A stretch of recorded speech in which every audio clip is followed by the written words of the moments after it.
Hello learners, অনুপ্রাণ লার্নিংয়ের ইংরেজি grammar সিরিজের আরেকটি ক্লাসে আপনাদের সবাইকে স্বাগত জানাচ্ছি। আগের ক্লাসে আমরা প্রপার নাউনের ও কমন নাউনের খুঁটিনাটি শেষ করেছি।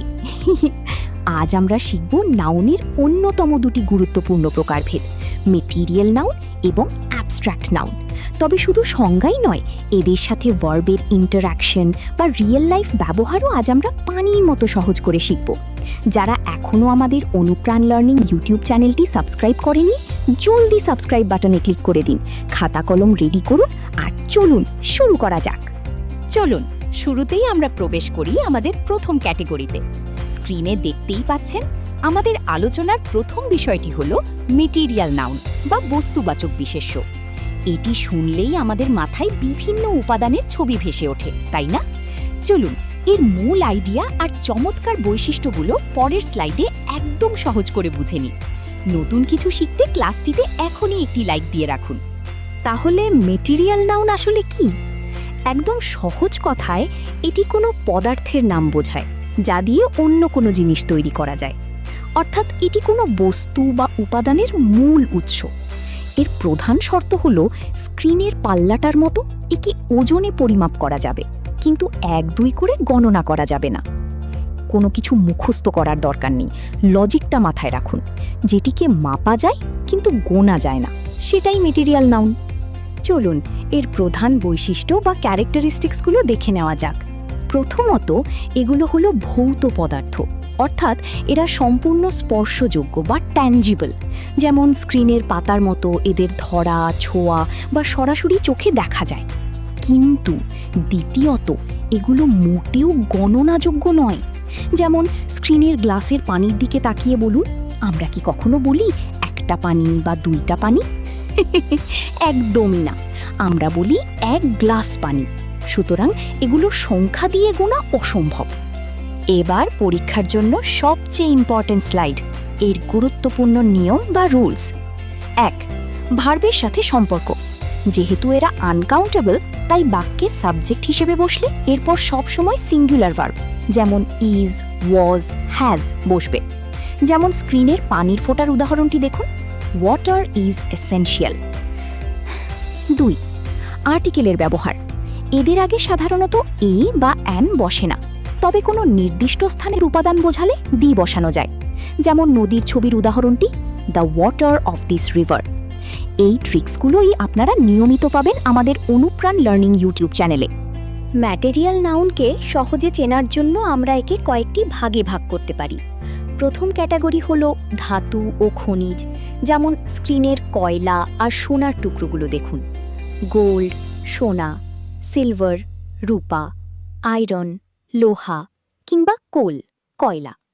আর দ্বিতীয় ক্যাটাগরি হলো প্রাকৃতিক উপাদান, যেমন স্ক্রিনের সুন্দর নদী আর বৃষ্টির আবহাওয়ার মতো, ওয়াটার, পানি, এয়ার, বাতাস, স্যান্ড, বালি অথবা রেইন, বৃষ্টি। এগুলো প্রকৃতি থেকে পাওয়া আমাদের চারপাশের বস্তুবাচক বিশেষ্য। চলুন আরও কিছু দারুণ ক্যাটাগরি দেখে নিই। স্ক্রিনের বাম পাশে সুস্বাদু খাবারের টেবিলটির দিকে তাকিয়ে দেখুন, প্রাণী থেকে প্রাপ্ত উপাদান, যেমন মিল্ক, দুধ, হানি, মধু, সিল্ক, রেশম কিংবা উল।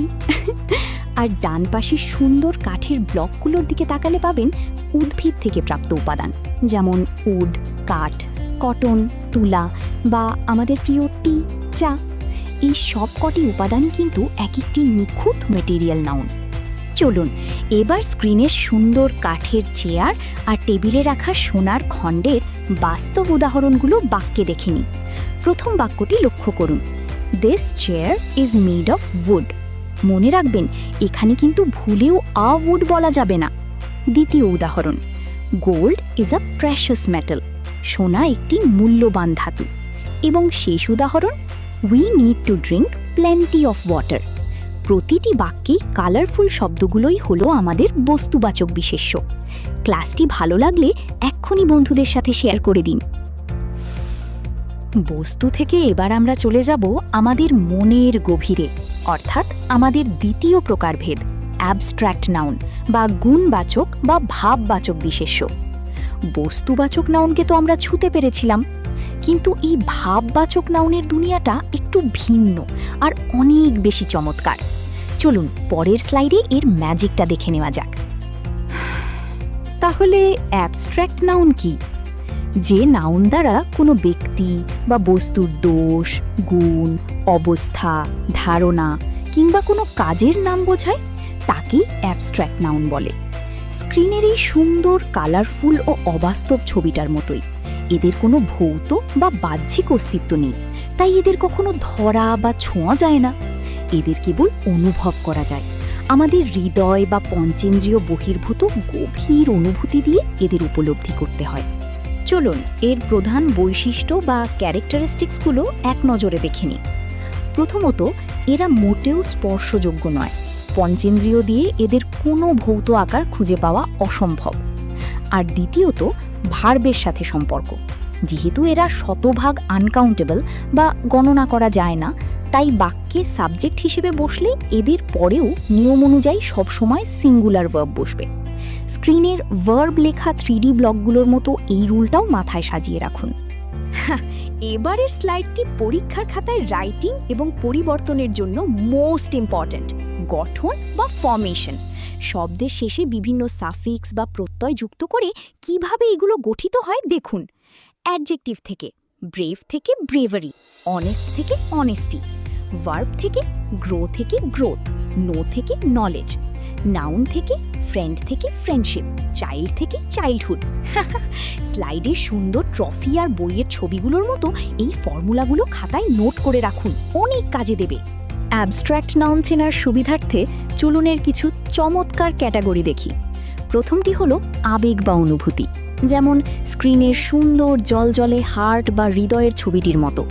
লাভ ভালোবাসা, অ্যাঙ্গার রাগ, জয় আনন্দ কিংবা ফিয়ার ভয়।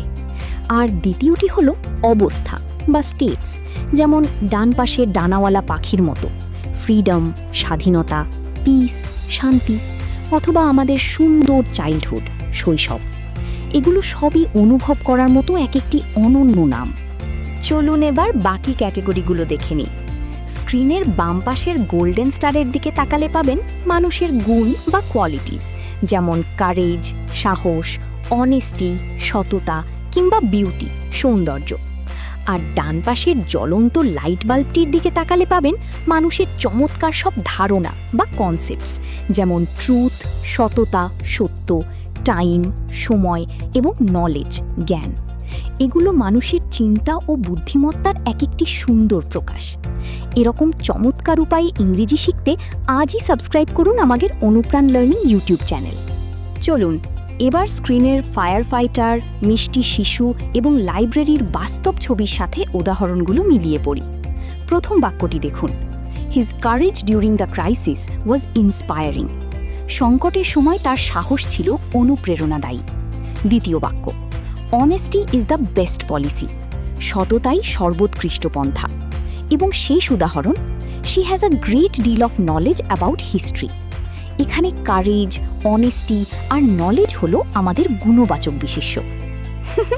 ওয়াও, আমরা আমাদের ক্লাসের একদম শেষ প্রান্তে চলে এসেছি। চলুন স্ক্রিনের সুন্দর টেবিলটি থেকে এক নজরে পুরো ক্লাসের একটি রিভিশন বা পার্থক্য দেখে নিই। 1. ভৌত অস্তিত্ব। মেটেরিয়াল নাউন মূর্ত বা স্পর্শযোগ্য, কিন্তু অ্যাবস্ট্র্যাক্ট নাউন বিমূর্ত বা স্পর্শযোগ্য নয়। 2. ইন্দ্রিয়। মেটেরিয়াল পঞ্চেন্দ্রিয় দিয়ে অনুভব করা যায়, কিন্তু অ্যাবস্ট্র্যাক্ট কেবল মন দিয়ে অনুভব করতে হয়। 3. ভার্ব। দুটোর পরেই কিন্তু সাধারণত সব সময় সিঙ্গুলার ভার্ব বসে। কত চমৎকার এবং ক্রিস্টাল ক্লিয়ার একটা সামারি, তাই না? আজকের ক্লাস নিয়ে আপনাদের মনে কি কোনো প্রশ্ন আছে? যদি থাকে তবে এখনই স্ক্রিনটা পজ করে নিচে কমেন্ট বক্সে লিখে ফেলুন। আমাদের সাথে থাকার জন্য আপনাদের সবাইকে অসংখ্য ধন্যবাদ। বন্ধুরা, আপনারা যদি ইংলিশ গ্রামার একদম বেসিক থেকে অ্যাডভান্স লেভেল পর্যন্ত আমাদের মেন্টরদের স্পেশাল তত্ত্বাবধানে সম্পূর্ণ করতে চান, তবে আজই নিচে দেওয়া লিঙ্কে ক্লিক করে আমাদের কমপ্লিট কোর্সে জয়েন করুন, অথবা সরাসরি আমাদের হোয়াটসঅ্যাপ করুন 01771147315 নাম্বারে। দেখা হবে পরবর্তী দুর্দান্ত কোনো ক্লাসে। ততক্ষণ পর্যন্ত সবাই ভালো থাকুন, সুস্থ থাকুন। আল্লাহ হাফিজ।